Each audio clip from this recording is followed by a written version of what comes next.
Everybody, welcome to another edition of Unstoppable REI. And I'm here with my new friend, Mr. Logan Deno. You might have seen him on CNN, I don't know, the Wall Street Journal, somewhere, but we got it. We got it here Yes, today. sir. I appreciate his time. So, hey, man, we're gonna just jump right in, my friend. So, just tell me what's your story? Your 30-second elevator pitch. Well, basically, I'm an Army veteran. I'm originally from Richmond, Virginia. I Okay. did 10 years in the Army out of high school. After that, I got into overseas contracting. So I started working overseas for the embassies. When I was overseas, I was making good money. I just didn't know exactly what to do with it. Got it. So I started doing some research. I heard about wholesaling. I looked up real estate. So my third year overseas, I came back. I moved to Miami. I got a real estate mentor. Okay. Um, I basically leveraged his knowledge and information, was able to get my first deal in real estate and wholesaling. And Okay. then after that, I did another deal, then another deal. And it basically just changed my mind forever as far as how to, not only make money, but keep money and reinvesting in yourself. Sure, sure. And the rest was history, huh? Yes, sir. Nice. So let me ask you this: what did you wish you knew when you started your career? I mean, what do you know now that you wish you would have known when you started? The really the importance of focusing on one thing at a time Okay. and really doubling down and believing in yourself more. Even though it's cliche to say some of those things, and Yeah. that, Sure. like when you really break it down, the more you focus on mastering that one thing, the more you're gonna learn and the more progress you're gonna make. I think a lot of times we have so many backup plans and contingencies Yeah. that we don't really focus on the thing that we really want to work because Yeah. we're focusing on what if it don't work as well at the same time. Yeah. That's crazy that you mentioned that, but that's so true because it's like there's a difference between playing to win and playing to not lose. Exactly. Huge difference. Now you mentioned something. You mentioned a mentor. Do you still have a person that coaches you or a coach? Yeah, I have a couple people that I continuously talk to, get Okay. information from, Okay. uh, basically good counsel Yeah. um, from original start in real estate. Is pretty much the same people Okay. because they already knew more than me when they started, Sure. and they have continuously learned as long as I have. So they Yeah. still know things I don't know, and Got now it. I've come up to speed and I know as much as them or pretty close to it. Now we could talk about different levels now. It's Got it. levels to it. I wasn't at their level at first. Sure. Sure. No, coaches are important. Nice. So let me ask you this, man. What would you say was your biggest failure, and what did you learn from that? I would say really the biggest failure was on a deal where I could have made 50,000, and really it was just because I didn't follow up with them long enough. I had a deal on the contract where we had an agreement for 6 months, Okay. and basically I went and got an inspection and told him where I needed to be at. He didn't want to reduce the price, but legitimately the work called for the price that I asked for, and I Okay. had the paperwork. And then 6, 7 months later, he ended up selling it for that price. Somebody made 50,000 off that deal. Oh And it was wow. the first time I really found out early on, like sometimes the deal might not be for today, Yeah. but make sure you follow up with them so much that whenever they sell, you're the first person they call. That's a very good point, man. I was just talking to a guy just the other day, a buddy of mine, who said he just got a call. Well, basically, the seller just contacted him and wants to agree to sell the house after a year. He put an offer in a year ago, and but he's been following up with him because and I don't know what the exact numbers are. What I found, you can tell me what your experience has been, but that probably only maybe 3 to 5% of the sellers are ready to go right now. Maybe the Absolutely. other, yeah, maybe the other 95, 97%, you got to follow up, and you don't know exactly when that's going to, when they're going to be ready to roll. But like you said, you got to be right there when they're ready. Absolutely. And that comes down to organization, Mm, system, and processes, sure. and really building rapport and trust, Okay. right? By making them not feel pressured, but also knowing that you are a needed resource and you're the expert by showing, so I definitely learned that the hard way in the beginning, and Okay. it was a good lesson to learn Yeah, yeah, yeah. because I realized it's during the 7th through the 12th contact that most deals are made, the 7th Okay. through the 12th. Nice. So them lay downs, them easy deals, those are, 1 to 5% of your deals. Yeah. You don't have to be really that skilled to close one of those. Right. Right. Yeah, but that's not normal. No, right. Like you said, but the 12th, you gotta have the systems in place to be able to do that. And I think it's super empowering to know up front that that's the deal. That yeah, I might have a conversation or two with this person, but I'm really waiting for the 10th or the 11th. I'm prepared for it. I mean, if they're ready to go now, we're good. But you're prepared to go the long distance, which is cool. So that reminds me. So what has been your best resources along the way, man? Best top two, three resources.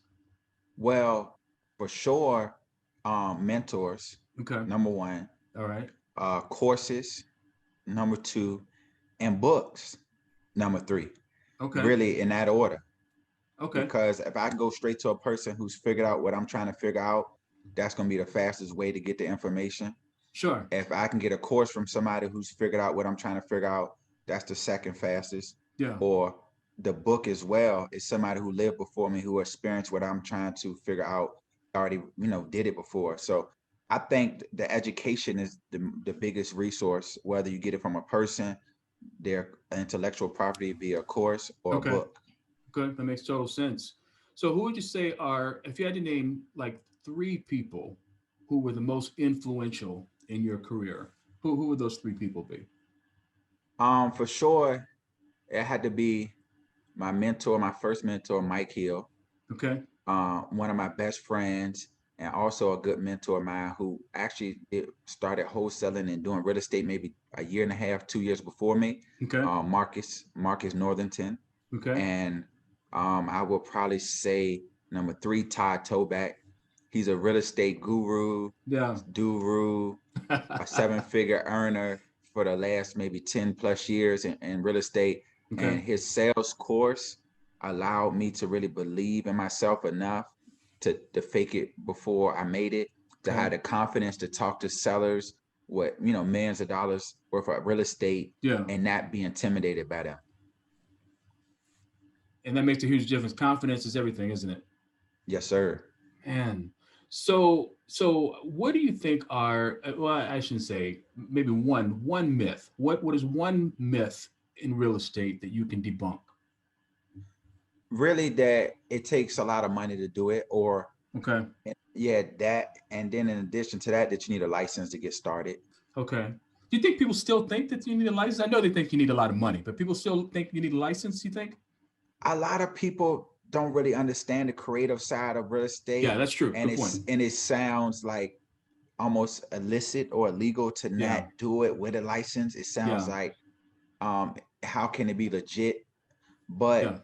you really do not need a license, Right. and it's something that a lot of people just don't know. They just don't know because they're not educated enough. Sure. You know what's interesting about that is if you're in the world of creative real estate, I mean, it seems crazy for somebody not to realize that's something you could do. Like, what do you mean? You put. I mean, obviously, some deals require money out of pocket, whatever. But just the fact that there are options. There's more than one way to skin a cat, right? So, Absolutely. um, okay. So let me ask you this: if you were in my shoes and you were the person asking the questions, I mean, what should I be asking you? I mean, what should I ask that you should, that would be a good thing to tell me? I would say what I ask everybody um, that wants to do real estate, especially if they want mentorship, I ask them why. Okay. What's the reason why? Because that's going to be the number one reason that's going to push you when you want to give up. And if Okay. you're starting in real estate with little to no money, you're going to need more time. And if you have more money, you don't need as much time because you can pay to circumnavigate some of the time by hiring an assistant or having a mentor or stuff like that. But I would say um, you really just have to um, lock in, focus, and really believe in yourself, number one. But I would say the reason why for me Yeah. was my mom, and I wanted to get her a house and retire her early. So Okay. that was the reason that kept me going when I initially was 3 months in, 4 months in, 5 months in, and didn't have a real estate deal yet. Okay. It was like, well, dang, I don't know if I can do this anymore. I want to quit. Then I remember, the reason why. Okay.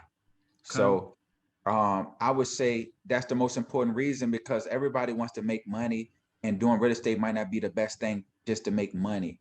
But if you have a true reason why, and you have a vision of your lifestyle and a Okay. vision of what you're trying to accomplish, then you can see the vision. So then you understand the work is not what you want to do, is what you have to do to get the end result.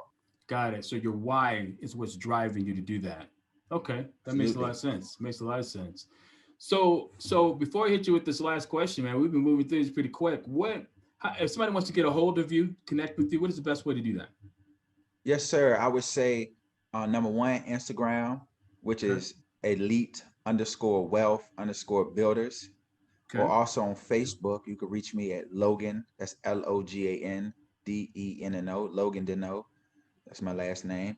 And then you also can reach me at my email if you have any properties that you need evaluated, or any properties you're looking to sell, or Okay. any real estate mentoring or questions regarding real estate.